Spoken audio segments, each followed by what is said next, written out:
అందరికీ నమస్కారమండి. నేను మీ మాలతీ నందన్‌ని.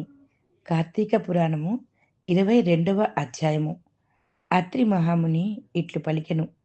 ఇట్లు సుశీలుని మాటలు విని పురంజయుడు విష్ణు ఆలయమునకు పోయి పుష్పముల చేతను, ఫలముల చేతను, చిరుటాకుల చేతను, దళముల చేతను, షోడశోపచార పూజల చేతను హరిని పూజించి ప్రదక్షిణ నమస్కారములను నాట్యమును చేసి హరిమూర్తిని బంగారముతో చేయించి ప్రదక్షిణ నమస్కారాదులచే పూజించెను. పురంజయుడు కార్తీక పూర్ణిమ నాడు రాత్రి హరిని పూజించి గోవింద భృత్యుడై హరినామస్మరణ చేయుచు ప్రాతకాలమందు తిరిగి యుద్ధమునకు బయలుదేరెను.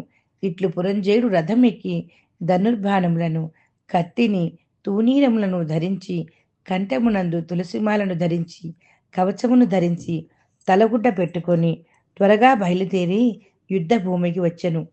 వచ్చి నారీటంకార ధ్వనిని చేసెను. ఆ ధ్వని విని రాజులందరూ యుద్ధమునకై తిరిగి వచ్చిరి. వచ్చి సింహధ్వనులు చేయుచు బాణ వర్షములను కురిపించుచు పూర్వము వలె జయింతుము అనే తలంపుతో పురంజయుని పైకి దుమికిరి.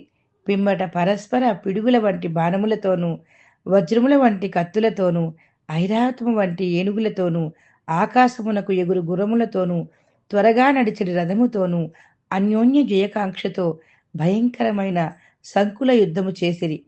ఆ యుద్ధమందు రాజులందరూ మదములుడిగి గుర్రములు హతములై ఏనుగులు ధరణి కూలి బాణశరాసములు జారిపడి కవచములు జీర్ణములై అంగములు ఖండితములై రథ గజ సాది పదాతులు నశించెను. పురంజయుని భటులు సైతము మమ్ములను రక్షించుడు రక్షించుడు అని ప్రార్థించుచుండిరి.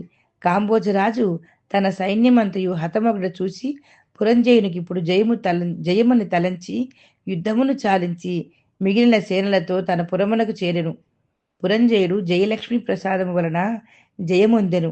హరి అనుకూలముగా ఉండిన ఎడల శత్రువు మిత్రుమగను, అధర్మము ధర్మమగను. ఆ హరియే ప్రతికూలముగా ఉన్న ఎడల మిత్రుడే శత్రువగను, ధర్మమే అధర్మమగను. కార్తీక వ్రతమును చేయుచు సమస్త కష్టములను నశింపచేయువాడును, సమస్త ప్రాణులకు రక్షకుడు అగు శ్రీహరిని సేవించిన ఎడల సమస్త దుఃఖములు తొలగిపోవును. విష్ణువు తేజోవంతుడు, ఇది సత్యము. అందున కార్తీక వ్రతమందు కోరిక ఎండుట మరీ దుర్లభము గదా. కలియుగమందు హరిభక్తులై కార్తీక వ్రత పరాయణులైన వారు శుద్ధ వైష్ణవులని తెలుసుకొనవలెను. కార్తీక వ్రతమును చేయుచు హరిభక్తి కలిగిన శూద్రులు కూడా వైష్ణవోత్తములు అనబడుదురు.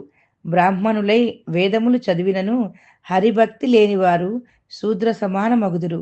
వేదాభ్యాసమును చేసి హరిభక్తి కలిగి కార్తీక వ్రత పరాయణుడైన వాడు వైష్ణవోత్తముడు. అట్టి వాని యందు హరి నివసించును. ఏ జాతివాడు కాని దుస్తర సంసార తరణేచ్ఛ కలిగినేని హరిభక్తి చేయవలెను.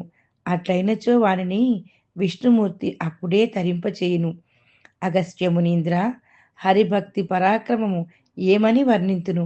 పరాశరాదులు, వశిష్ఠాదులు, అంబరీషాదులు, సగరాదులు హరిని ఆశ్రయించి పరమపదము నొందిరి. హరిభక్తి ఎందు నిత్య వ్రతము కలవారై తాను స్వతంత్రుడైనను అన్యతంత్రుడైనను హరి పూజాశక్తులు కావలేను. హరిభక్తి ప్రియుడును, భక్తులను హరికి ప్రియులు. హరి తన భక్తులకు ఐహికాముష్మిక సుఖములనిచ్చి కాపాడును. భగవంతుడు సమస్త సమస్త చరాచర ప్రభు అయిన హరి అంతటా నిండియున్నాడు. అట్టి హరియందు భక్తి కలిగిన వానికి కార్తీక వ్రతము సులభమని తలచెదను. కార్తీక వ్రతముతో సమానమైన వ్రతము, హరితో సమానమైన ప్రభువు, సూర్యునితో సమానమైన తేజోవంతుడు, రావి చెట్టుతో సమానమైన చెట్టు లేవు ఓ విప్ర. కాబట్టి కార్తీక వ్రతము ఇష్టార్థాలనిచ్చును. సర్వవ్రతోత్తమోత్తమము. ఇది సర్వశాస్త్రాసారము, సర్వవేద సమ్మతము. కార్తీక మహత్య బోధకమైన ఈ అధ్యాయమును నిత్యము వినువాడు విగత పాతకుడై అంతమందు శ్రీహరిని చేరును. ఈ అధ్యాయమును శ్రాద్ధకాలమందు పఠించిన ఎడల పితృదేవతలకు కల్పాంతం వరకు తృప్తి కలుగును.